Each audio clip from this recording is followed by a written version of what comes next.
ಉಗಾರ್ ಶುಗರ್ದ ಪುರಸಭೆ ಸದಸ್ಯರು, ಗ್ರಾಮಸ್ಥರು, ರೈತರು, ಕಾರ್ಮಿಕರು, ಮಹಿಳಾ ಕಾರ್ಮಿಕರು ಕೂಡ ಇಲ್ಲೇ ಬರ್ತಾ ಇದ್ದಾರೆ. ಏನಾಗಿದೆ sir, Ugar sugar workers union ಸುಮಾರು 85 ವರ್ಷದಿಂದ ಉಗಾರ್ ಸಕ್ಕರೆ ಕಾರ್ಖಾನೆ ಚಾಲೂ ಇದೆ ಸರ್. ಇವತ್ತಿನ ತನಕ ಯಾವುದೇ ಕೂಡ ಒಂದು ಊರಿನಲ್ಲಿ ಯಾವುದೇ ಕೂಡ ತೊಂದರೆ ಇಲ್ಲ ಸರ್. ಈಗ ಕೆಲವೊಂದು 4 ಜನ ಅದನ್ನು ಉದ್ದೇಶಪೂರ್ವಕವಾಗಿ ಎಲ್ಲ ಅಧಿಕಾರಿಗಳಿಗೆ ನೋಟಿಸ್ ಕೊಟ್ಟು ಉಗಾರ್ ಶುಗರ್ ಈ ರೀತಿ ಮಾಡ್ತಾ ಇದೆ, ಆ ರೀತಿ ಮಾಡ್ತಾ ಇದೆ ಅಂತ ಯಾವುದೇ ಥರ ಒಂದು ಲಿಖಿತ ರಿಪೋರ್ಟ್ ಕೊಟ್ಟು ಉಗಾರ್ ಶುಗರ್ಗೆ ಕ್ಲೋಸರ್ ನೋಟಿಸ್ ಬರುವ ಹಾಗೆ ಮಾಡಿದಾರಂತೆ ನಮಗೆ ಒಂದು ಮೂಲಗಳಿಂದ ಗೊತ್ತಾಗಿದೆ ಸರ್.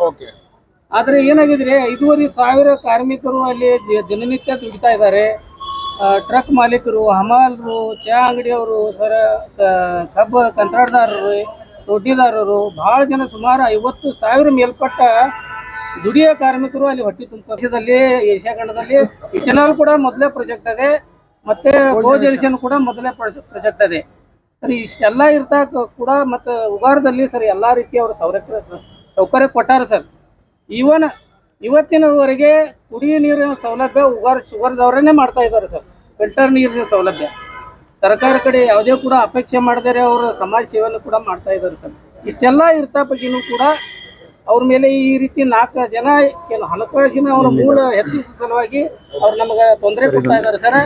ಆ ರೀತಿ ಆಗಬಾರ್ದು, ಫ್ಯಾಕ್ಟ್ರಿ ಲಾಕೌಟ್ ಆಗಬಾರ್ದು ಸರ್. ತಮ್ಮಲ್ಲಿ ಅತ್ಯಂತ ಕಳಕಳಿಯಿಂದ ವಿನಂತಿ ಅದ ಸರ್.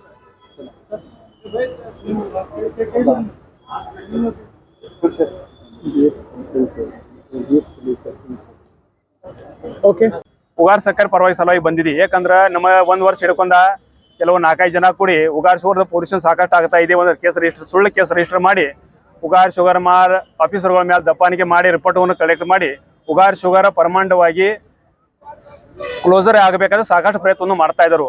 ಅದಕ್ಕೆ ನಮ್ಮ ಗಮನ ಬರುವ ಪ್ರಕಾರ ವಿಷಯಕ್ಕೆ ಇನ್ನು ಒಂದು ವಾರ ಒಳಗಾಗಲಿ ತಿಂಗಳ ಒಳಗಾಗಲಿ ಉಗಾರ್ ಕ್ಲೋಸರ್ ಆರ್ಡರ್ ಆಗೈತೆ ಅಂತ ಎಲ್ಲ ಕಡೆ ಅವರು ಸುಳ್ಳು ಸುದ್ದಿಯನ್ನು ಎಬ್ಸಿದರು. ಅದನ್ನೆಲ್ಲ ಸುಳ್ಳೈತಿ. ಉಗಾರ್ ಸಕ್ಕರೆ ಕಾರ್ಖಾನೆ ಮೇಲೆ 10,000 ಕಾರ್ಮಿಕರು, 75,000 ಜನರು ಅಂದ್ರೆ ರೈತರು ಅಂದ್ರೆ ಯಾರ ಕಟಾವ್ ಮಾಡವ್ರ, ಕಬ್ಬ ಬೆಳೆಸಾರ, ಎಲ್ಲ ಹಿಂಗ 75,000 ಜನರು ಅವ್ರ ಫ್ಯಾಕ್ಟ್ರಿ ಮೇಲೆ ಅವಲಂಬಿಸಿದಾರು. 10,000 ಜನ ಕಾರ್ಮಿಕರಿದಾರು. ಅದರಲ್ಲಿ ಮೇಲೆ ಊರಾಗ ಅಂಗಡಿಗಳು, ಸಾಕಷ್ಟು ವ್ಯಾಪಾರಸ್ಥರು, ಎಲ್ಲರದ ಜೀವನ ಉಗಾರ್ ಸಕ್ಕರೆ ಕಾರ್ಖಾನೆ ಮೇಲೆ ಅವಲಂಬನೆ ಇದೆ. ಸುತ್ತಮುತ್ತ 40 ಹಳ್ಳಿ ಜನರು ಕೂಡ ಅದರ ಮೇಲೆ ಅವಲಂಬನೆ ಇದೆ.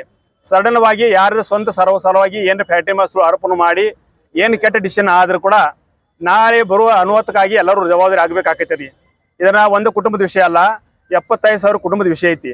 ಅದೇ ಸಲುವಾಗಿ ನಾವು ಈ ಎಲ್ಲ ಊರ ಕಾರ್ಮಿಕರು, ನಾವು TMC ಮೆಂಬರ್ ಕೂಡ, ಗ್ರಾಮಸ್ಥರು ಎಲ್ಲರೂ ಸೇರಿ ಇವತ್ತು DC ಆಫೀಸ್ ಬಂದು ಏನು ಮಾಡ್ತಾ ಇದ್ವಿ ಅಂದ್ರೆ, ನೀವು ಎಲ್ಲ ಸುಳ್ಳು ಆರೋಪ ಯಾರು ಮಾಡ್ತಾ ಇದ್ದಾರು ಅವ್ರದ ಸ್ವಂತ ಅವ್ರದ ಅಭಿಪ್ರಾಯ ಐತಿ, ಅವ್ರ ಸ್ವಂತ ಸ್ವಾರ್ಥ ಸಲುವಾಗಿ ಏನು ಮಾಡ್ತಾ ಇದ್ದಾರು ಇದನ್ನೆಲ್ಲ ತಡೆ ಹಿಡಿಬೇಕು. ಎಲ್ಲ ಜನರಿಗೆ ಸರಿಯಾಗಿ ನ್ಯಾಯ ಕೊಡಬೇಕು. ಫ್ಯಾಕ್ಟ್ರಿ ಮೇಲೆ ಏನು ಅಪವಾದನ ಆಗಲಾರದು ಇದು ರೂಟಿಂಗ್ ಅವ್ರು ಏನು ತಪ್ಪುಗಳು ಇದ್ದ ಅಂದ್ರೆ ಅದು ಇನ್ಸ್ಟ್ರಕ್ಷನ್ ಕೊಟ್ಟಿಂದ ನಮ್ಮ ಫ್ಯಾಕ್ಟ್ರಿಯನ್ನು ಸರಿಯಾಗಿ ನಡೆಸಲುವಾಗಿ ಅವ್ರು ನಮಗೆಲ್ಲ ನ್ಯಾಯವನ್ನು ಕೊಡಬೇಕಾಗಿ ಎಲ್ಲರಿಗೂ ನಾವೆಲ್ಲ ರೈತರ ಪರವಾಗಿ, ಕಾರ್ಮಿಕ ಪರವಾಗಿ, TMC ಸಲುವಾಗಿ ಪರವಾಗಿ ನಾವೆಲ್ಲ ಇಲ್ಲಿ ಮನವಿಯನ್ನು ಮಾಡ್ತಾ ಇದ್ದೀವಿ. ನನ್ನ ಹೆಸರು ಪ್ರಫುಲ್ಲ ಗಣಪತಿ ತೋರಿಸಿ, ನಾವು TMC ಮೆಂಬರ್, ಅಧ್ಯಕ್ಷರ ಎಲ್ಲರೂ ಕೂಡ ನಾವಿಲ್ಲಿ ಬಂದಿದ್ದೀವಿ, ಕಾರ್ಮಿಕರು ಬಂದಿದ್ದಾರೆ.